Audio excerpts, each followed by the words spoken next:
War. All war is a symptom of a man's failure as a thinking animal. In times of war, the law falls silent.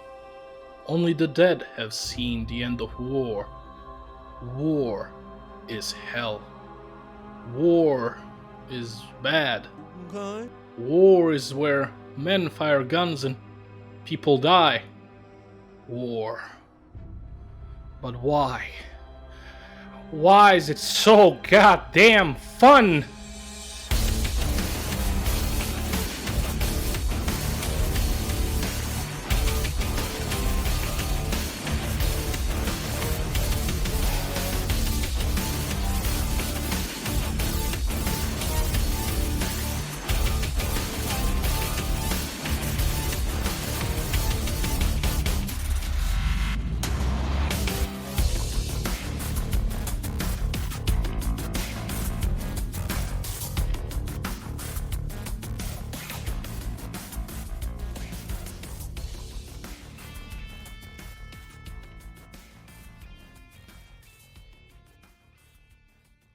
Scott Tenelius, a man behind Skirmish Mode Games, an indie developer who made this funny little game called Warpips, is also the man behind one of the best games ever made, Subnautica. Scott and his team of friends made Warpips in their spare time, as he claims. Might even say a bit of a flex on his side, but okay.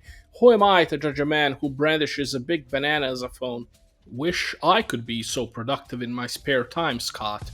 Instead, here I am, indulging in the deepest carnal desires of a man. Yet I've always known it is not abstinence from pleasures that is best, but mastery over them without being worst. I am trying, but sometimes the road seems so long. Warpips is a mishmash of an auto battler, tower defense, and real time tactics. If you have a veteran at home, you can recommend him Warpips since the entirety of the game can be played by one hand. Truly, this is one of those games which can be played exclusively by one hand.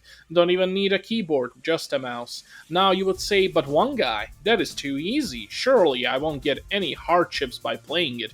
And I say, Oh my god, no way. the story of Warpips is rather simple. Firstly, you are introduced to army customization, in which you will spend the entire 30 seconds. Your position as a general in the Peponian army is of great importance, since you must use any means necessary to ensure victory over barbarous nation of Oilistan. Reason? Well, they are science-based nation lacking true correct national religion. Why? Why can't we just live in peace? There is no reason to they pour water instead of milk in their cornflakes. Okay, I see no issue here then. Proceed as planned. There is a conquest mode, and it is essentially a war campaign, and endless mode, which I will not cover here since I am not interested in it. Pick your difficulty and pick it wisely. Would recommend going for Sergeant on your first try. If you pride yourself on being the hardcore gamer, by all means pick General and let me see you suffer. The game is hard, okay? It will throw everything at you and will test out your tactical knowledge. Essentially, you start off on enemy soil and pick the pathing where you want to advance next. Every tile of the map you conquer brings invaluable resources and army units. There is no army unit generator, so you will have to rely on your future advances and plan ahead. Do you want to pick up that sniper for the next mission, or would you go for that sick-ass tank? The choice is yours, and most probably wrong. You can see the enemy lineup and what you are about to expect, but trust me, this doesn't help much in the late game, since you are always gonna be missing that one vital unit.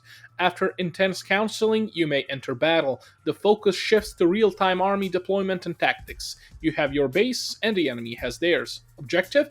Shoot their base until it is nothing but ashes. All your pip soldiers are acting automatically and are constantly advancing forward.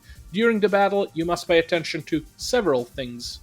By killing other soldiers, you are rewarded XP and medals and use it to upgrade your army to be more effective in battle. Money is generated automatically with few exceptions of oil derricks, fuel barrels, and other money-generating items, which can be strategically placed on enemy soil so you can drain dry natural resources from your enemies. Wait, this strategy awful reminds me of a certain country called U.S. foreign policy, increasing its influence on friends and foes. So while the world shapes what goes on within U.S. borders, the United States similarly. Try and counter your enemy units. You won't get far by just spamming your pip soldiers as soon as you get the chance. Of course, as you slowly but surely bring democracy to Oilistan, you will unlock permanent upgrades to your army such as better aim, more HP, more pip slots, and so on. Also, this line right here represents enemy advancement. During those periods of time, prepare for a never-ending waves of enemies, so keep an eye on that thing and focus on defense and offense accordingly. This reminds me, there are two buttons that you will use sparingly in times of need. One is offensive and it gives your army faster movement and aim, while the other, defensive button, makes your guys go for cover and have increased range. There are many units to choose from. We got Terminators, tanks, choppers, planes, missiles, drones, dogs. Do you like dogs? Dags. What? Yeah, dogs. Dogs. Do you like dogs? Oh, dogs. Sure. I like dags. Yes, dogs. What? You think dogs aren't capable of sacrifice for the greater good? Think again, fool. Dogs in ancient times were bred for war. Nowadays they get a heart attack from a single firecracker. A word of advice. Pick anti-air units in mid-game and save them for later. You're gonna need it. There are 4 islands or maps, if you like, with progressive difficulty. The final 4th map is special since the enemy army lineup is invisible. Fun! No, for real, Scott, have you ever beaten your game? I think during board meetings concerning the enemy's strength in late game, Scott was like, dude, let's make them fight Apache helicopters who are nigh indestructible, dude, and have, like, devastating attacks. And give the player 3 lives, so when he uses them up, he needs to start the game all over.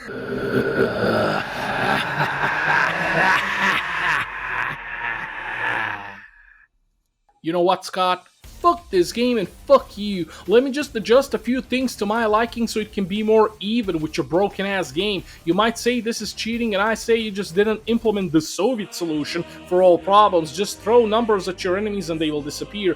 The fact that in the last battle you have an enemy castle with tremendously increased HP and all of the enemy bosses are riled up with their best units, you need at least 10 to 20 minutes of battle back and forth, even with the Soviet tactics turned on, which is preposterous. There are definitely some difficulty spikes that punish the player for not playing optimally at the very beginning, but if you look aside from the pixelated graphics, low replay value, and difficulty spikes, you will find Warpips to be a great game, with some pretty nifty soundtracks that pushes you to go forward towards glory. At least you can stop the Cornflakes massacre. Warpips just barely won 98th place, but it deserves its spot. The road is long, but never out of reach. I will push forward. I love you all. Sleep tight, kings and queens.